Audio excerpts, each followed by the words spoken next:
What's up, everybody? Good morning. Welcome to another edition of Morning Scone, a vacation edition of Morning Scone. I got good news and I got bad news right from jump. The good news, for many of you, is that Drew's awake. And I know a lot of you, whenever Drew is sleeping and I do this and you don't get to see Drew's cameos, a lot of you get disappointed. You let me know that through comments and different things. So that's the good news, that Drew's awake, and he'll probably be in here shortly. Bad news is he's been in a mood this morning, y'all. So he may come in here fussing and everything, I don't know. But here's hoping I got him calmed down and he'll be fine. So anyway, a little later than normal on account of Drew. Fussing a little bit this morning, but kid stuff, I suppose. All right, let's start with some good mornings. Darren, Mike, good morning. David, good morning. Good to see everybody. Nick, Justin, James, Stephen, Pete, good morning. Great. See, Pete's glad to see that Drew's awake. You might be regretting that when Drew comes in here. Anyway, let's see. So a lot we'll get to this morning. As always, brought to you by Boudreaux's, the Bloody Mary Mix, the Margarita Mix, boudreauxmix.com. Check out all of their social media. If you're watching this on Facebook, I say it, by the way, I know we're live, but I say that because I post it on all the different platforms and YouTube and all that stuff later. So people may be watching it later that aren't watching live. Anyway. So check out the Bloody Mary Mix, the Margarita Mix at Boudreaux's on all of their social media as well. So Steven said the interview with Kelly Ogeron just ended on OTB. I'll have to go back and listen to it. I read Ross Dellinger's story in SI about all of her back surgeries, and what's so interesting about that? I think we might have talked about this a couple weeks ago when that published. But I remember last year during the Tiger Tour, Ed missed the last stop on the Tiger Tour, which was actually like the in the Bayou Region, like Homa, that area. And they sent Ensminger in his place. And at the time, Ensminger wasn't OC, Matt Canada was. But they sent Steve Ensminger. And I remember they just said that Ed had to go be with his wife because she was having surgery. I mean, that was just like the extent of it. Nobody really talked about the severity or anything like that. And to read, that story, I didn't hear the interview with Kelly this morning, but I'll go listen to it for sure. It is a pretty amazing story what that family went through. Robert, good morning. Chris Boudreaux, good morning. Frank, good morning. Good to see everybody there. So a few things I want to talk about. Let me go in opposite order of what I have it on the rundown there at the top. Let me start with the LSU baseball story. So Baseball America ranked the top 500 prospects that did not sign pro deals or were not drafted, so the top 500 players that are going to college. And LSU had 9 on the list, which was, and again, this is Baseball America. LSU had 9, which is the most of any school on the list. And I bring that up, by the way, if you're wondering, Florida State, Louisville, Vanderbilt, Texas A&M all had 6. So LSU had 3 more than the group that was tied for second place. So my point with that is, I know whenever a couple of first-round picks that had committed to Mississippi State went unsigned, some people are like, that's crazy. LSU can't even get Bryce Terang, who was the first-round pick, of course, that signed with the Brewers. Like, understand, number one, how rare it is for first-round picks not to sign. Number two, at least one of those first-round picks from Mississippi State I don't think is going to end up on campus. One said he is. The other one, I think, probably goes the JUCO route. But anyway, and is back in the draft next year. But also keep in mind the type of class that LSU got to come to school. Like, typically, those guys that LSU are getting to show up, guys like Landon Marceau, that they don't normally show up on a college campus. So LSU baseball, for all the reasons that people are hyping them for next year as a Omaha team, as a odds-on favorite to win a championship, like, that's in part why. I mean, because you get Hess and Watson and Duplantis all back. And then, guys that were key, Cabrera's back, Mikhail Hilliard's back, guys that were freshman All-America, and now you're adding this class, which is by far just the best class in the country. So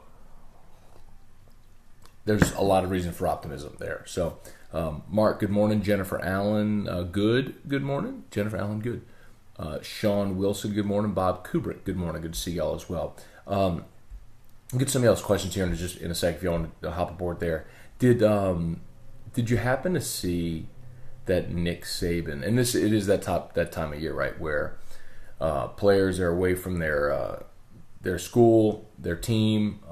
This is tend to be when coaches fear getting the phone call in the middle of the night because it's likely a a player getting in some type of trouble. Well, Nick Saban's kicked a player off the team. So a linebacker had been charged with assault for a bar incident. His sophomore linebacker, Scone.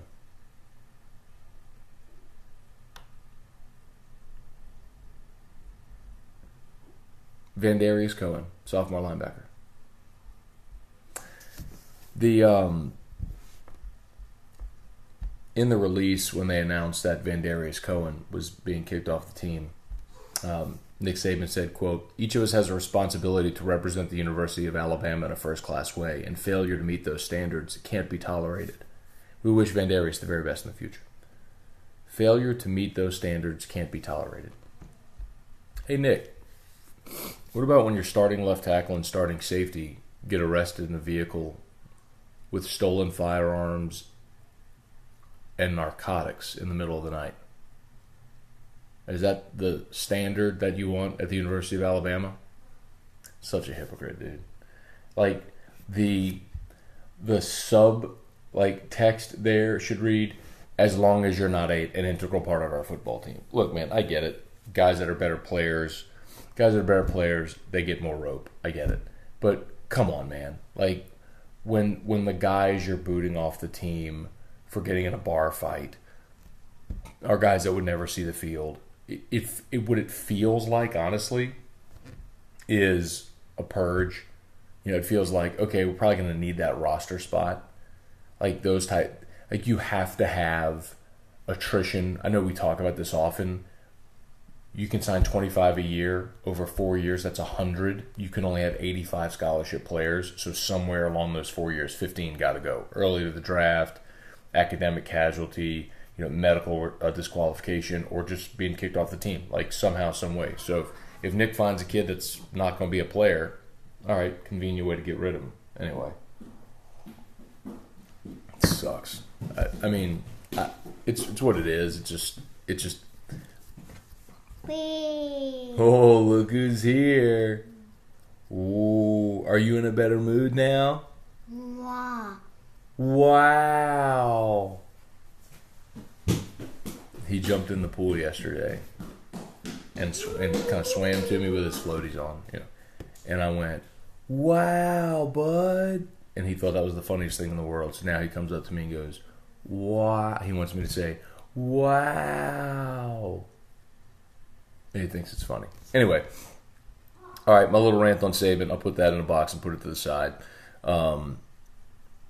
If y'all got questions, fire away. The other thing I wanted to talk about was so NBA Summer League is going on right now, and NBA Summer League is a farce in the same sense that the NFL preseason is a farce. Maybe you can find a guy like, maybe you can find that guy who's going to be the 52nd, 53rd guy on your roster. Maybe you find a Travaris Cadet, the Chris Ivory types. You can find that guy that's going to be a contributor in special teams or as a marginal player. It's a rarity that actually happens. The results of preseason games are wholly irrelevant. I remember 2 years ago, Saints fans were flipping out because the offensive line was just terrible in preseason. Drew Brees was getting killed. Or really whoever was playing quarterback. But, Max Unger had a hurt foot. Armstead wasn't participating. Pete wasn't participating. I think Streif was injured at the time. You had one starter on the field and they was playing out of position. It was the stupidest thing in the world. And then, of course, they got all their starters back and they were really good. But the NBA Summer League is similar in that same respect. Like Chuck Diallo scored 25 points last night. Chuck Diallo is never going to be a major contributor on the Pelicans. At least I don't think so. Look, there's no one. Trevion Blewett, Mark said. Who's having a really nice summer league? Maybe, but I'd give you the Antonio Blakeney example. Hi, baby. Wow. Okay, see you later. Here you go. Yeah, so Blakeney last year, Blakeney did great in Summer League. He was G League Rookie of the Year, and he got a 2-way contract, got to play in 19 games. But it's like for the Bulls.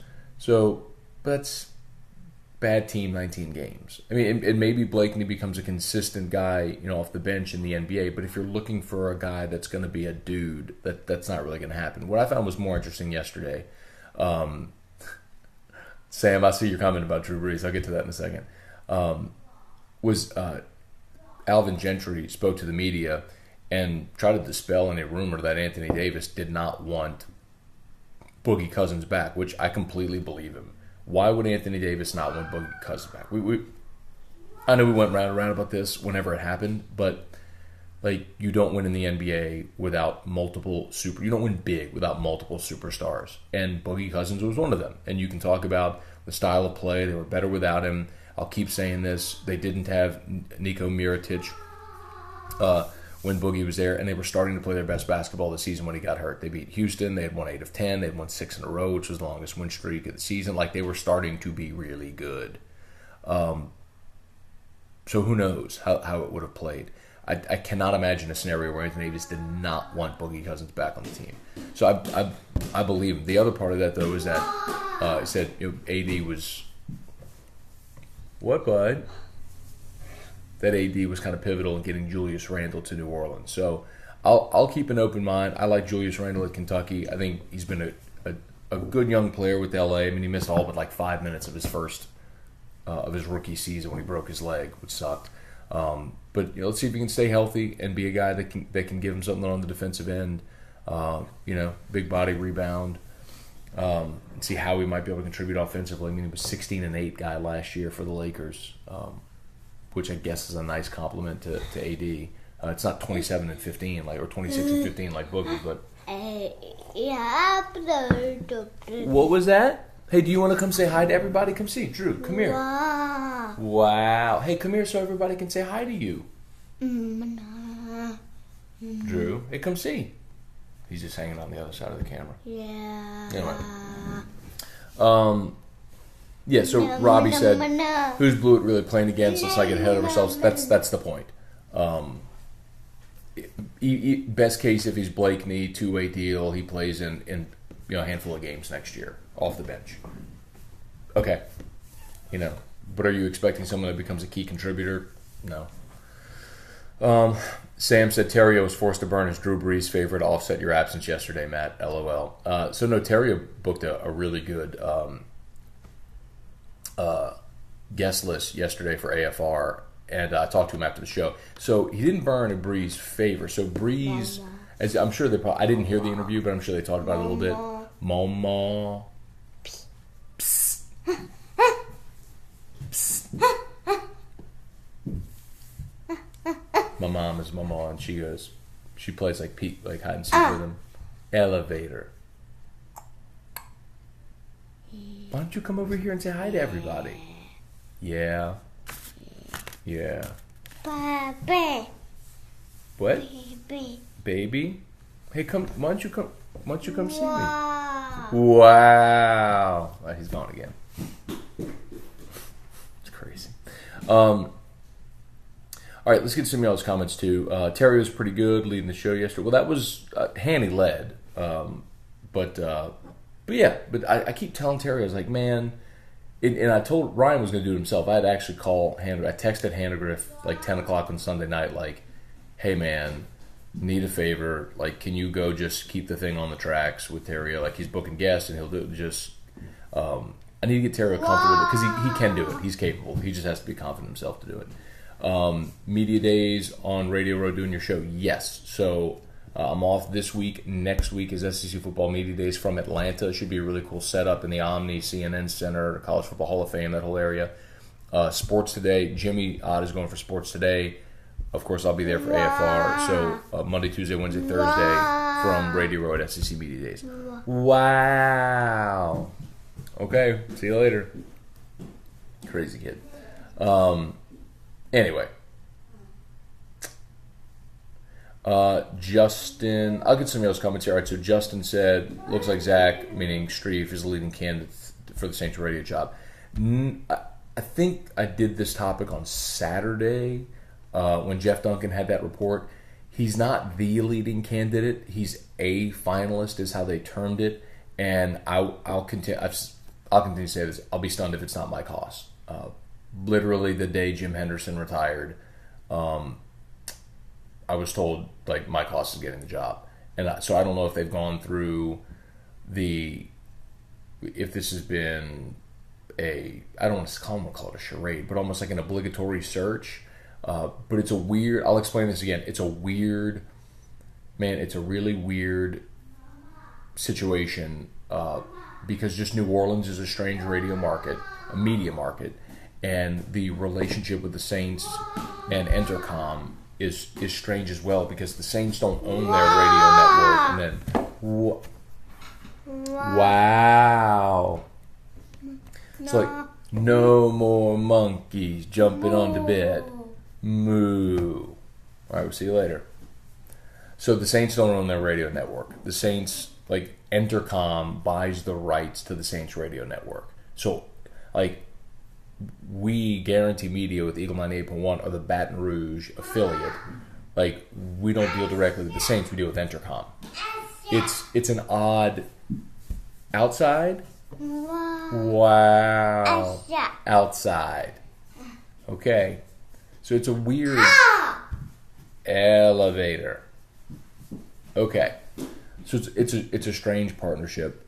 So what you kind of have to decide is, or what they have to collectively decide is, okay, who makes that decision? Is it Entercom? Because whoever the play-by-play guy is an Entercom employee, but they are nominally affiliated with the Saints as the voice of the Saints radio network. So who gets to make the decision? Does Entercom get to make it, or do the Saints get to make it? And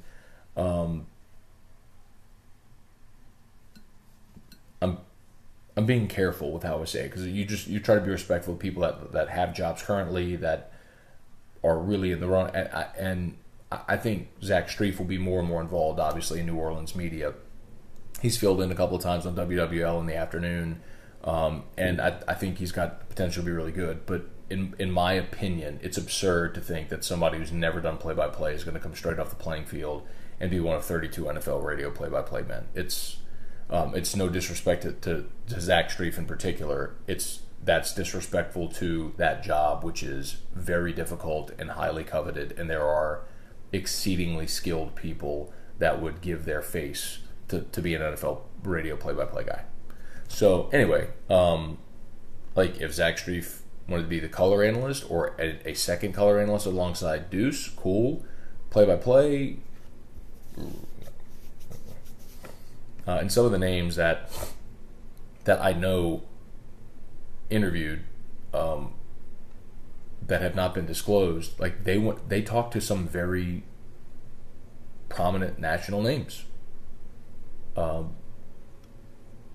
And I still think Haas, and for which I don't know that Mike Haas, if he gets the job, has ever done play-by-play either. Like he's a New Orleans TV guy. It's a New Orleans is a strange. It's just a negative connotation. It's a unique radio market, unique in the truest sense, like that. There's only one, where it's like you got to be one of us. Like you gotta sound New Orleans. You got to be New Orleans. It's like it's the way that it's accepted on a heritage station like WWL. It's just good, bad, or indifferent. It's just the way it is, and so that influences the deal. Let's see. Derek says, Matt, you should get Drew's wow on a button when Terry says something that's actually relevant. That's a really good idea. I'd have to explain it to the audience, but that's a really good idea. Charles, seems like Streif's color guy, not play-by-play. There you go. They should hire Terry. Oh, stop it. Tim Witten said, hi. Hello, Chris, good morning. There was another comment I wanted to get to. Jim Henderson was the best. There was another one I wanted to get to, and now I'm having trouble scrolling up. EJ, good morning. Okay, so Justin said, Matt, why not you for Saints play-by-play? First of all, it's very kind that you would even consider to think that I'd be qualified or interested. If if they would have come to me and said, "Hey, we'd like for you to audition," absolutely, I would have auditioned. That did not happen, by the way, and nor should it have. Hi, now you're gonna come talk to everybody? Wow. You want to sit on my lap? Come on. He's gonna do that. Okay, no, you don't have to. Okay, bye. Big block. All right. Told you. But truthfully, I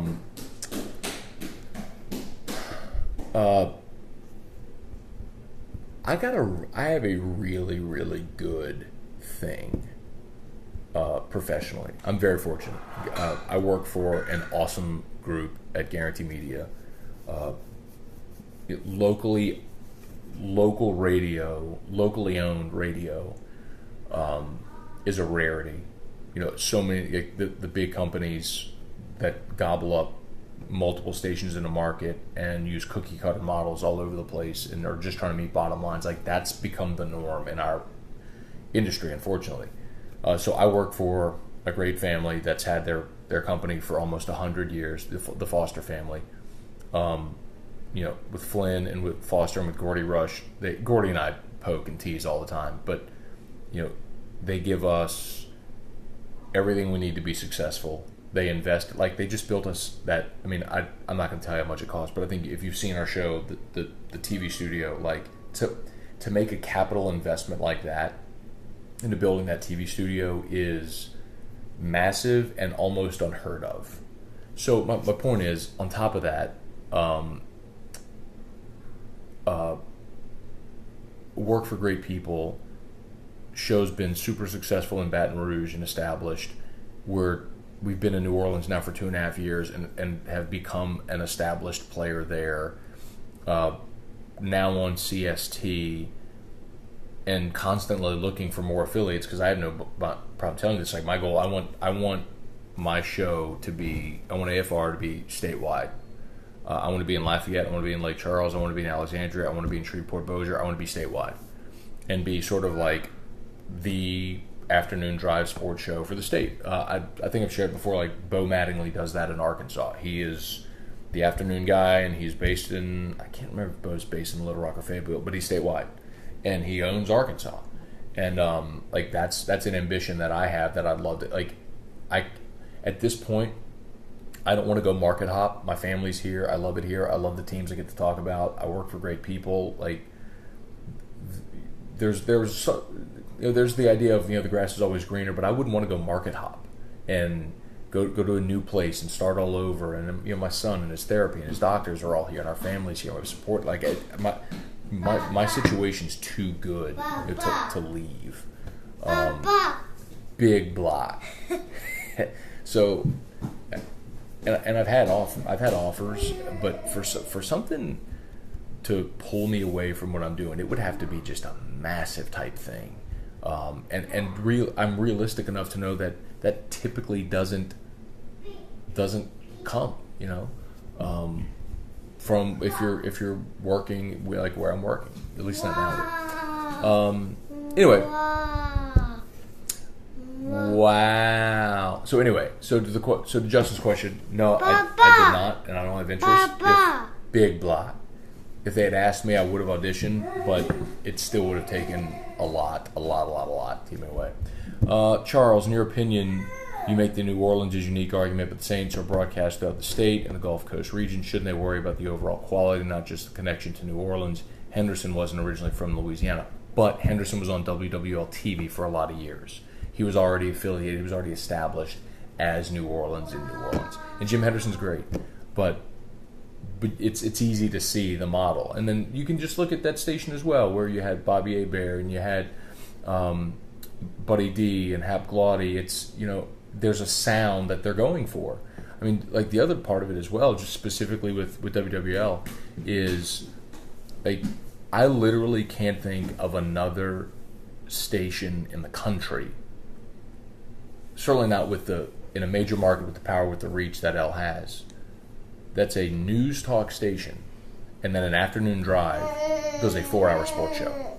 It just doesn't. Or they 2 hours. I don't either. Mama. Papa. Big block. Wow. Wow. It just, that doesn't happen. Like, you don't have a news talk station and then put a sports show in the afternoon. Like, that's a formula that literally nobody in the country uses. Literally, nobody in a major market. So, it's just, my point is, like, not good or bad. It's just, it's different. It's just very different. Yeah. Sam talking about Condon. Papa. I don't know if Rich will want me to say that, but big block. Wow. No more monkeys jumping on the bed. I'm about to wrap up. Let me finish my show, okay? Go watch Big Block. Daddy's gonna finish the show.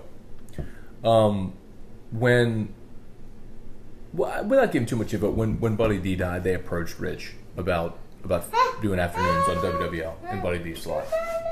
It just didn't work out. You want to say hi to everybody? I love you. Uh-oh. Where you going? Okay, you want to wrap up this show? Let's tell everybody bye, okay? And then we're going to go in the other room. Wow. Bye-bye. Okay. All right, we'll wrap this up. Y'all check out Boudreaux's Bloody Mary Mix, Margarita Mix, all their social media, Facebook, Instagram, Twitter, if you have not done so yet. Alexander's, Calvin's, Calandro's, Mid-City Wine and Craft, all in Baton Rouge. In Homa, Canada's has it, so check it out there. And if where you shop they don't have Boudreaux's, stop shopping there. Or go demand that they carry Boudreaux's, better yet. All right, we'll see y'all tomorrow.